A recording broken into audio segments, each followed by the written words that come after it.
So మీకు ఈరోజు ఒక టిప్ చెప్పాలనుకుంటున్నానండి. సో చున్నీస్ గురించి. సో ఇప్పుడు మనకు చున్నీస్ ఉంటాయి గదండీ! సో ఆ చున్నీస్ మనం ఎక్కడంటే అక్కడ పెట్టేస్తే మనకు సరిగ్గా దొరకవు. వాటికి ప్లేస్ కూడా సరిగ్గా సెట్ కాదు. సో అందుకనేసి మనం చున్నీస్‌ని ఇలా పెట్టేసామనుకోండి, మనకి ఈజీగా మనకు టైంకి చున్నీస్ దొరుకుతాయి.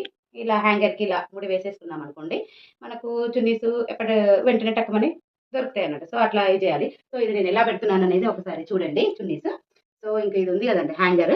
ఇంకా ఈ హ్యాంగర్‌కి ఇట్లా పెట్టేసి జస్ట్ సింపుల్‌గా ఒక చిన్న ముడిలాగా వేసేస్తే అయిపోతది. అప్పుడు చున్నీస్ కూడా కింద పడకుండా ఉంటాయి మనకు. వెంటనే, వెంటనే మనకు దొరుకుతాయన్నట్టు. సో అదే అండి ఈరోజు tip. So please like, share, subscribe. So నా ఛానెల్‌ని సబ్స్క్రైబ్ చేసుకోండి. కొంచెం నాకు సపోర్ట్ చేయండి ప్లీజ్ అండి. జస్ట్ ఒక్క లైక్, ఒక్క సబ్స్క్రైబ్ అయితే నేను చాలా హ్యాపీగా ఫీల్ అయిపోతాను. ప్లస్ నాకు సపోర్ట్ చేసినట్టుగా ఉంటదండి. సో ఇంకేంటి ఇదిగోండి ఇలా. ఇలా ఉన్నదనుకోండి చున్నీస్ కింద పడిపోవు. సో మనకు వెంటనే దొరికిపోతాయన్నట్టు. సో ఇదండి.